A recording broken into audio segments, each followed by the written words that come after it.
খাগড়াছড়িতে শুনলাম, দেখলাম যে 146 ধারা জারি হয়েছে। কিছু লোকেরা তাদেরকে সম্ভবত, অবশ্যই এগুলো সব রয়ের কাণ্ড।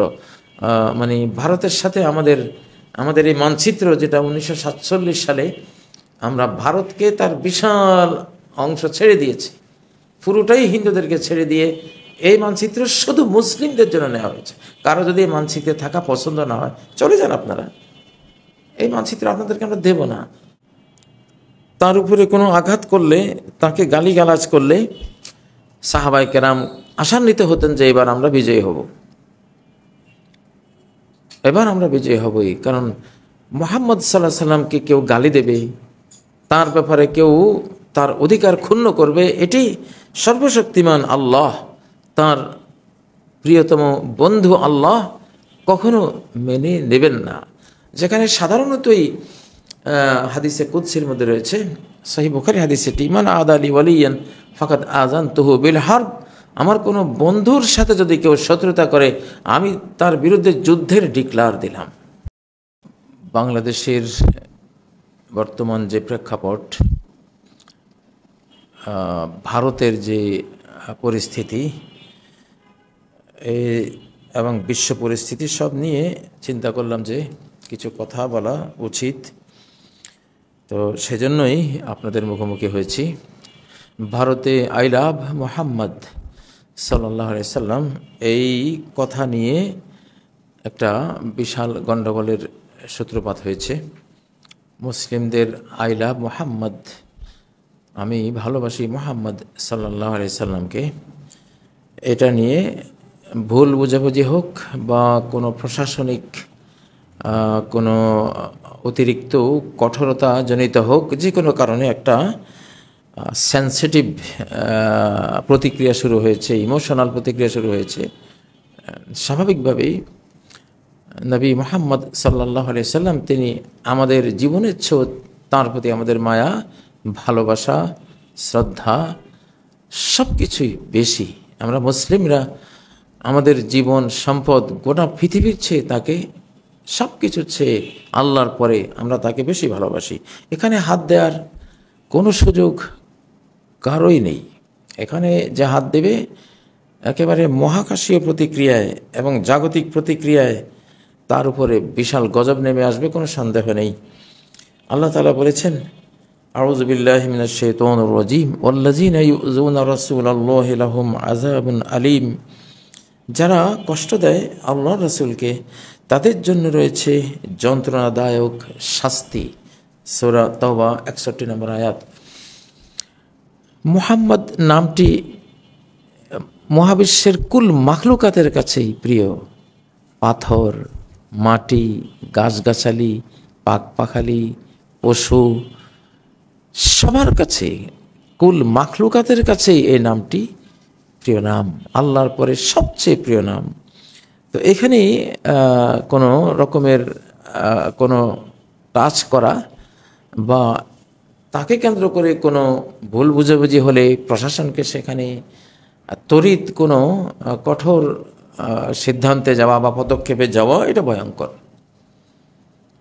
এটা এতটা ভয়ঙ্কর যে সাহাবায়ে কেরামদের ইতিহাস থেকে আমরা জানি যে কোনো যুদ্ধে যদি সাহাবায়ে কেরামদের বিজয় বিলম্বিত হতো, বিজয় আসছে না, তখন তারা অপেক্ষায় থাকতেন শত্রুরা কেউ মুহাম্মদ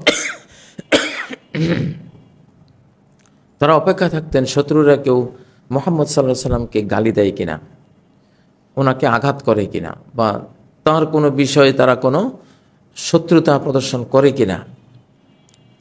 তার উপরে কোনো আঘাত করলে, তাকে গালিগালাজ করলে সাহাবায়ে কেরাম আশান্বিত হতেন যে এবার আমরা বিজয়ী হব, এবার আমরা বিজয়ী হবই। কারণ মুহাম্মদ সাল্লাল্লাহু আলাইহি সাল্লামকে কেউ গালি দেবে, তার ব্যাপারে কেউ তার অধিকার ক্ষুণ্ণ করবে, এটি সর্বশক্তিমান আল্লাহ, তার প্রিয়তম বন্ধু আল্লাহ কখনো মেনে নেবেন না। যেখানে সাধারণতই হাদিসে কুদসির মধ্যে রয়েছে, সহিহ বুখারী হাদিস এটি, মান আদালি ওয়ালিয়ান ফাকাদ আযানতুহু বিল হারব, আমার কোনো বন্ধুর সাথে যদি কেউ শত্রুতা করে, আমি তার বিরুদ্ধে যুদ্ধের ডিক্লার দিলাম। সাধারণ বন্ধু আল্লাহর, তাহলে যে সেখানে যদি আল্লাহর সমগ্র জিন, মানব, ফেরেশতাদের মধ্যে, কুল মাখলুকাতের মধ্যে যিনি সবচেয়ে বড় আল্লাহর প্রিয়তম মুহাম্মদ সাল্লাল্লাহু আলাইহি ওয়াসাল্লাম, তাকে যদি কেউ আঘাত করে, তাকে যদি কেউ গালি দেয়, তার কোনো অধিকারের ক্ষেত্রে কেউ যদি বাড়াবাড়ি করে, তাহলে তার ব্যাপারে আল্লাহ যে যুদ্ধ ডিক্লার করবেন, এতে কি কোনো সন্দেহ থাকে? কোনো সন্দেহ থাকে না। অতএব এই বিষয়টি আমরা ভারত সরকারকে বলবো, এসব বিষয়ে আপনারা খুব সতর্ক থাকবেন। আপনাদের প্রশাসনিক এমনটা যাতে না হয়, আপনাদের সেখানে হিন্দু সম্প্রদায় আছে, সেখানে খ্রিস্টান সম্প্রদায় আছে, বিভিন্ন শিখ সম্প্রদায় আছে, আপনারা তাদের ব্যাপারে কী প্রতিক্রিয়া দেখান, আর মুসলিমদের ব্যাপারে কী প্রতিক্রিয়া দেখান। প্রায়শই আমরা দেখি মুসলিমদের একটা তিলকে একবারে তাল বানিয়ে হিমালয় বানিয়ে দেখা হয় এবং মুসলিমদের উপরে ঝাঁপিয়ে পড়তে আমরা দেখি। এবং এটা যে বিদ্বেষ, তো এই বিদ্বেষ প্রশাসন যদি প্রশ্রয় দেন বা নিজেরা লালন করেন, পরিণতি কিন্তু বড়ই ভয়াবহ হবে। এটা আল্লাহ তাআলা মেনে নেবেন না, কোনো ঈমানদার মেনে নেবে না। এক যারা ঈমান, যার হৃদয় আছে যে মুহাম্মদ সাল্লাল্লাহু আলাইহি সাল্লাম, যার ব্যাপারে স্বয়ং কোরআন সূরা আযাবে আল্লাহ তাআলা বলছেন, আন-নাবিয়্যু আওলা বিল মুমিনিনা মিন আনফুসিহিম, নবী তিনি মুমিনদের জন্য তাদের নিজের চেয়েও তিনি মুমিনদের জন্য উত্তম। মানে মুমিনরা নিজেরা নিজেদের যে ভালো চায়, নিজেরা নিজেদের যে কল্যাণের চিন্তা করে, নবী সাল্লাল্লাহু আলাইহি সাল্লাম তার চেয়েও বেশি তাদের জন্য কল্যাণের চিন্তা করে। কতটা বিশাল কথা! রাহমাতুল্লিল আলামিন সম্বন্ধে যেটা আল্লাহ বলেন, কোনো মানুষ নিজের ব্যাপারে এতটা কল্যাণ কামনা করে না, রাসূল তার জন্য যতটা কল্যাণ কামনা করেন। আমি আমার জন্য ততটা কল্যাণ চাই না, রাসূল সাল্লাল্লাহু আলাইহি ওয়াসাল্লাম আমার জন্য যতটা কল্যাণ চেয়েছেন, আপনি আপনার জন্য ততটা কল্যাণ চাইতে পারেন না, জানেনও না।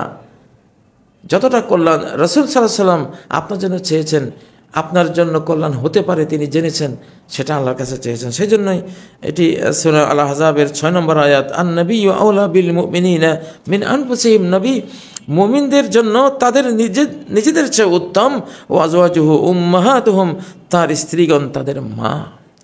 বিষয়টি দেখতে পাচ্ছেন তো, রাসূল সাল্লাল্লাহু আলাইহি ওয়াসাল্লামের জন্য মুমিনরা কতটা প্রাণ দিতে পারে, সম্পদ, জীবন সব কিছু বিলীন করে দিতে পারে।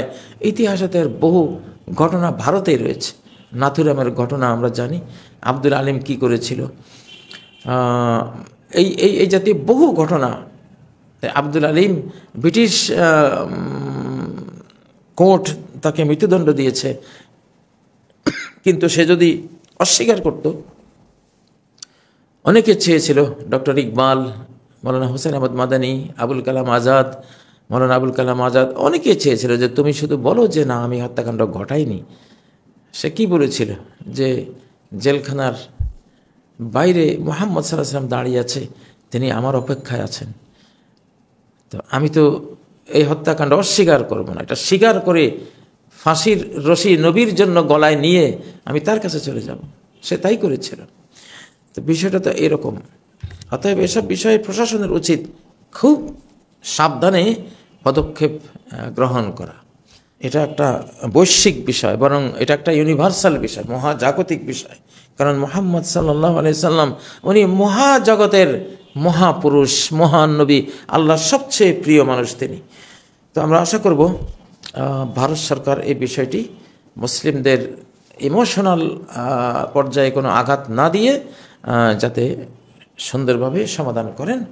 এবং আই লাভ মুহাম্মদ, বাংলাদেশের উচিত যা কিছুই হোক, আই লাভ মুহাম্মদ, বাংলাদেশের মুসলিমরা, মুসলিম ভাই বোনেরা, এটি খুবই একটি সুন্দর কথা। আমি মুহাম্মদ সাল্লাল্লাহু আলাইহি সাল্লামকে ভালোবাসি। এতদিন তো আমরা শুনতাম I love you, I love ইউতে একবারে সয়লাভ হয়ে গেছে, সেই জায়গায় এসেছে I love Muhammad.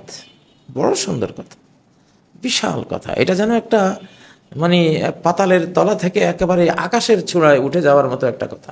I love Muhammad, I love Muhammad, এটা একটা একটা একটা ঈমান, একটা ভক্তি, একটা মুক্তি, একটা হেয়ার অ্যান্ড হেয়ার আফটার দুনিয়া আখিরাতের মুক্তির একটা কালেমা। যে নবী সাল্লাল্লাহু আলাইহি সাল্লামকে যারা ভালোবাসবে, অবশ্যই তারা নবীজির সাথে থাকবে, কিয়ামতের ময়দানে জান্নাতে থাকবে। আল মারউ মা মান আহাব্বা, নবী সাল্লাল্লাহু আলাইহি সাল্লাম নিজেই বলেছেন যে ব্যক্তি তার সাথেই থাকবে যাকে সে ভালোবাসবে। সাহাবায়ে কেরাম বলেন, আমরা ইসলাম কবুলের পরে নবীজির এই হাদিসটি শুনে যতটা খুশি হয়েছি, আর কোনো কিছু শুনে এতটা খুশি হইনি, কারণ আমরা তো ওনাকে ভালোবাসি, কারণ আমরা ওনার সাথে জান্নাতে থাকবো। আল মারউ মা মান আহাব্বা, আমরা আল্লাহকে ভালোবাসি, আমরা আল্লাহ রাসূলকে ভালোবাসি, তো আল্লাহ রাসূলের সাথে আমরা জান্নাতে থাকবো। কত বিশাল কথা। তো একজন মুসলিম বন্দীকে কুরাইশরা বলেছিল, তার নাম সম্ভবত ছিল যায়েদ ইবনে দাসিনা রাদিয়াল্লাহু তাআলা আনহু।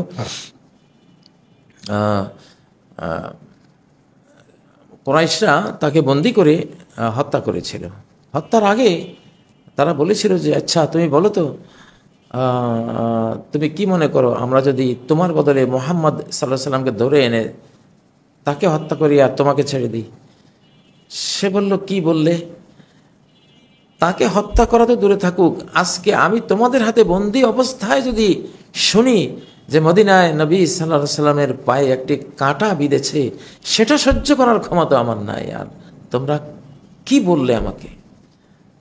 আসলেই পৃথিবীতে নবী আল্লাহর পরে নবীজির যে ভালোবাসা, যে আবেগ, এটা কোনো যুক্তি তর্ক ব্যাখ্যা দিয়ে বুঝবার ক্ষমতা কারণ নাই।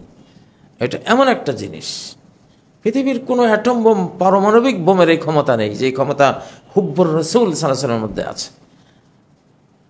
তো এটার জন্য যেই ত্যাগ আর যে কোরবানি আমরা মুসলিমরা হৃদয়ে পোষণ করি, এটা কারো কল্পনার বাইরে। তো এই বিষয়টি অবশ্যই ভারত সরকারকে সেইভাবে দেখতে হবে। কিন্তু তারা যদি নিজেরাও যোগ দেয়, এই ব্যানার যারা নিয়েছে, এটা তার ধর্ম, এটা আমার কালচার, আমি আমার নবীর ভালোবাসার প্রকাশ ঘটাবো, আমি ব্যানার দেব। সবাই তো দেয়, কে না দেয়? হিন্দুরা তারা এই যে দুর্গা, বিভিন্ন মূর্তির ছবি, সবচেয়ে বেশি ব্যানার, সবচেয়ে বেশি মূর্তির অবয়ব এবং মনীষীদের অবয়ব কারা বহন করে? হিন্দুরা। আর আমরা মুসলিমরা সামান্য একটা ব্যানার আমরা বহন করবো, সেটা না হয় এক জায়গার বদলে আরেক জায়গায় হয়েছে, সেই জায়গায় হয়তো কোনো সমস্যা বা সংকুলন হয়নি, আরেক জায়গায় হয়েছে, তাতে কি? এই জন্য কি সেখানে গুলি চালাতে হবে? সেখানে কি এটার বিরুদ্ধে অ্যাকশানে যেতে হবে? না। এটা একটা বিশাল আগ্নেয়গিরির মধ্যে মানে অগ্নুৎপাত ঘটাবার মতো কাণ্ড ঘটিয়ে দেয়া, এটা মেনে নেওয়া যাবে না, যায় না, মেনে নেওয়া হয়নি কখনো। তো এটার বিরুদ্ধে অবশ্যই এই যে যা হয়েছে, প্রকৃত ঘটনা কি সেটা তো ভারতবাসী জানেন, ভারত সরকার জানেন, সেটা তারা যাতে ধর্মীয় অনুভূতিতে আঘাত না দিয়ে সেভাবে সমাধান করে। দ্বিতীয় আরেকটি বিষয়, খাগড়াছড়িতে দেখলাম যে 146 ধারা জারি হয়েছে। কিছু লোকেরা তাদেরকে সম্ভবত, অবশ্যই এগুলো সব রয়ের কাণ্ড, মানে ভারতের সাথে আমাদের এই মানচিত্র, যেটা 1947 সালে আমরা ভারতকে তার বিশাল অংশ ছেড়ে দিয়েছি, পুরোটাই হিন্দুদেরকে ছেড়ে দিয়ে এই মানচিত্র শুধু মুসলিমদের জন্য নেওয়া হয়েছে। কারো যদি এই মানচিত্রে থাকা পছন্দ না হয়, চলে যান আপনারা, এই মানচিত্র আপনাদেরকে আমরা দেব না, দেওয়ার কোনো প্রশ্নই আসে না। 47-এ এটা ব্রিটিশ সরকার যে ঘোষণা দিয়েছে যে এই মানচিত্রটা এটা মুসলিমদের, মুসলিম উম্মার, এটি মুসলিম জাতির, এটা মানতে হবে। এটা মুসলিম জাতির অধিকার, মুসলিম জাতির মানচিত্র, মুসলিম জাতির ভূমি। এই দেশে যারা থাকবেন, অন্য জাতির কোনো আপত্তি নেই। আমরা মুসলিমরাই সবচেয়ে বেশি সহনশীল জাতি, অন্য কোনো জাতিতে দূরে থাকে। একটা কুকুরের উপরেও অন্যায় করার আমাদের ধর্মীয় পারমিশন নেই। একটা কুকুরকে পানি পান করিয়ে জান্নাতে যাওয়ার ইতিহাসটা আমরাই তো বলি, আমাদের ধর্মগ্রন্থ সহিহ বুখারীতে কুকুরকে পানি পান করিয়ে জান্নাতে যাওয়ার ইতিহাসটা লেখা আছে। তো সেখানে একটা মানুষের অধিকার তো নষ্ট করার প্রশ্নে আসে না। আমাদের ধর্ম কি বলে? ফি কুল্লে জাতে কাবিদিন রতবাতিন সাদাকা, ভিজা কলিজা যার ভিতরে আছে তাকে যদি তুমি খাওয়াও, এখানে সাদাকার সওয়াব পাবে। সুবহানাল্লাহ। তো এটা তো ইসলামের মধ্যে অমানবিক কোনো আচরণ নেই। কোনো মতলববাজরা, রয়ের দালালরা হয়তো খাগড়াছড়িতে এই শয়তানি শুরু করেছে। এইসব শয়তানির কঠিন জবাব দেওয়া হবে। এবার আকাশ আমাদের সাথে আছে, আকাশের সহযোগিতা প্রাপ্ত বাংলাদেশ, ২৪-এর স্বাধীনতার এই বাংলাদেশ আকাশের সমর্থন পাচ্ছে। আল্লাহ তাআলা স্বয়ং আমাদেরকে মুক্ত করেছেন, আমাদের কোনো সাধ্য ছিল না, আমাদের ক্ষমতা ছিল না, তিনি নিজে মুক্তি দিয়েছেন আমাদেরকে। অতএব আমাদের এই মানচিত্র নিয়ে কোনো ষড়যন্ত্র আমরা বরদাস্ত করব না। কারো যদি এই মানচিত্র পছন্দ না হয় তাহলে তিনি অন্য দেশে চলে যেতে পারেন। আমাদের এই মানচিত্র ভারতের অংশ বানাবেন, এই কথা এই দেশের এটা পিঁপড়াও মেনে নেবে না, এই দেশের মশা মাছিও মেনে নেবে না। পুরা জাতির উপরে ইনশাল্লাহ সর্বশক্তি নিয়ে ঝাঁপিয়ে পড়বে কেউ যদি এই জাতীয় চক্রান্ত ষড়যন্ত্র এই দেশের সুছাগ্র মেদিনী সুছাগ্র মাটি নিয়ে এরকম কোনো চক্রান্ত করে। অতএব এটা মুসলিম মানচিত্র, আল্লাহকে সিজদার মানচিত্র, এটা কোরআনের মানচিত্র। এখানে সব জাতির লোকেরাই থাকতে পারবে, তাদের জাতীয় সত্তা নিয়ে, তাদের কৃষ্টি কালচার নিয়ে তারা থাকতে পারবে, মুসলিমদের অধিকার মেনে নিয়ে তারা থাকবে। এটা হলো এই মানচিত্রের বৈশিষ্ট্য। তো এখানে বাংলাদেশ সরকারকে আমি বলবো এই সব বিষয়ে সামান্যতম কোনো অনুকম্পা দেখাবার কোনো সুযোগ নেই। আমাদের বাংলাদেশ নিয়ে গ্লোবাল ষড়যন্ত্র আছে, আমরা জানি, আমাদের জানার আওতায় এটা আছে। কারা কারা ষড়যন্ত্র করছেন এটা আল্লাহ জানেন, আল্লাহ আমাদেরকে জানান, আমরা জানি। কিন্তু সময়টা হয়েছে আমাদের, এটা এখন বাংলাদেশের সৌভাগ্যের সময়, মুসলিম উম্মার সৌভাগ্যের সময়, মুসলিমদের উত্থানের সময়। এটা মুসলিমরা এই ১৪৫০ বছরের মধ্যে ১৩৫০ বছর বিশ্ব নেতৃত্ব দিয়েছে। ১৯২৪ সাল পর্যন্ত বিশ্ব নেতৃত্ব দিয়েছে। তুরস্কের যে বিশাল ইসলামিক সাম্রাজ্য ছিল সেটা পতন হয়েছে ১৯২৪ সালে। আমরা মুসলিমরা ১০০ বছরের বেশি অবদমিত অবস্থায় থাকবো না, এটা নবীজি বলেই গেছেন। ইন্নাল্লাহ ইয়াবআস লিহাযিহিল উম্মাহ আলা রাসি মিআতি কুল্লি সানা মান ইউজাদ্দিদু লাহা দীনাহা। ১০০ বছরের মাথায়, প্রতি ১০০ বছরের মাথায় ইসলামকে একেবারে রিনিউ করে, নবায়ন করে, একবারে তরতাজা টাকশাল থেকে টাটকা নোট যেমন বের হয়, গোটা উম্মাকে রিফাইন করে নবতর উজ্জীবনী শক্তিতে উজ্জীবিত করে ১০০ বছর পার হওয়ার সাথে সাথে আবার নিয়ে আসা হবে। সেটা হয়েছে। আমরা ১৩৫০ বছর বিশ্বকে নেতৃত্ব দিয়েছি, বিশ্বকে শিখিয়েছি। আজকে যত জ্ঞান বিজ্ঞান, আজকে যে রাষ্ট্রনীতি, অর্থনীতি, সমাজনীতি, আজকে যত যত মানবাধিকার, যত কিছুই আছে পৃথিবীতে আমাদেরই রেখে যাওয়া জিনিস। আমাদের পতন হয়েছে, তবে আমাদের পতন ১ শতাব্দীর বেশি টিকবে না। সারা বিশ্বের বিজাতিরা ষড়যন্ত্র করে আমাদের পতন ঘটিয়েছিল। আমরাও তখন আমাদের কালচারাল, আমাদের বিশ্বাসগত দুর্বলতার কারণে তাদের চক্রান্তের শিকার হয়েছি। কিন্তু সেটা ১০০ বছরের বেশি স্থায়ী হবে না। আলহামদুলিল্লাহ ১৯২৪ থেকে ২০২৪ পার হয়েছে, এর ভিতরেই জাতি জেগে গেছে। সারা বিশ্বের মধ্যে মুসলিম জাগরণ শুরু হয়েছে। এখন আমাদের জাগরণের মুহূর্ত, আমাদের অধিকার ফেরত নেওয়ার মুহূর্ত। আমাদের থেকে কেউ আমাদের কোনো অধিকার হরণ করবে সেই মুহূর্ত এখন নেই, সে সময় এখন নেই, সে সময় গত হয়ে গেছে। পৃথিবীর পরিস্থিতি, বাংলাদেশের পরিস্থিতি গভীরভাবে পর্যালোচনা করলে এটা আপনারা বুঝবেন। তো সেজন্য আমাদের এখন হারাবার সময় নেই। আমাদের কোনো কিছু আমরা জালিমদের কাছে অর্পণ করব সেই সময় এখন আর নেই, বরং আমরা যা হারিয়েছি তা এখন আবার ফেরত নেব ইনশাআল্লাহ। তো সেজন্যই যারা বাংলাদেশ নিয়ে অনেক মিথ্যা স্বপ্ন দেখেন, দিবা স্বপ্ন দেখেন, ভুল স্বপ্ন দেখেন, শয়তানি স্বপ্ন দেখেন, আপনাদের এই স্বপ্নগুলো বাস্তবায়ন হবে না ইনশাআল্লাহ। এসব স্লোগান, এসব ষড়যন্ত্র এখন কার্যকর হবে না, বরং এর পরিণতিতে নিজেরাই নিজেদেরটা হারাবেন ইনশাআল্লাহ। তো বাংলাদেশ সরকারকে বলবো একেবারে শক্ত হাতে সব চক্রান্তকে যাতে তারা রুখে দেন। আমরা আছি, বাংলাদেশের প্রতিটি নাগরিককে নিয়ে, স্বয়ং রব্বুল আলামিনকে সাথে নিয়ে আমরা সরকারের সাথে আছি ইনশাআল্লাহ। এদেশের স্বাধীনতা, সার্বভৌমত্ব, এদেশের নিরাপত্তা রক্ষার জন্য যা কিছু করা লাগে তা কিছু করতে আমরা অতন্দ্র প্রহরীর ভূমিকা আছে ইনশাআল্লাহ। দেশের সেনাবাহিনী, এদেশের নিরাপত্তা বাহিনীর সকল সদস্যের মতো আমরা এক একজন নাগরিকই এক একটা সৈনিক, এই দেশের সৈনিক ইনশাআল্লাহ। বিনা যুদ্ধে নাহি দেব সুছাগ্র মেদিনী, যুদ্ধ ছাড়া দেব না। তবে এটা তো কোনো এক সময় কবি বলেছেন, বিনা যুদ্ধে নাহি দেব সুছাগ্র মেদিনী। এখন আর যুদ্ধ করব অথচ আমাদের মেদিনী, আমাদের ভূমি নিয়ে যাবে, এই শতাব্দী সেই শতাব্দী না ইনশাআল্লাহ। এই শতাব্দী আমাদের অর্জনের শতাব্দী।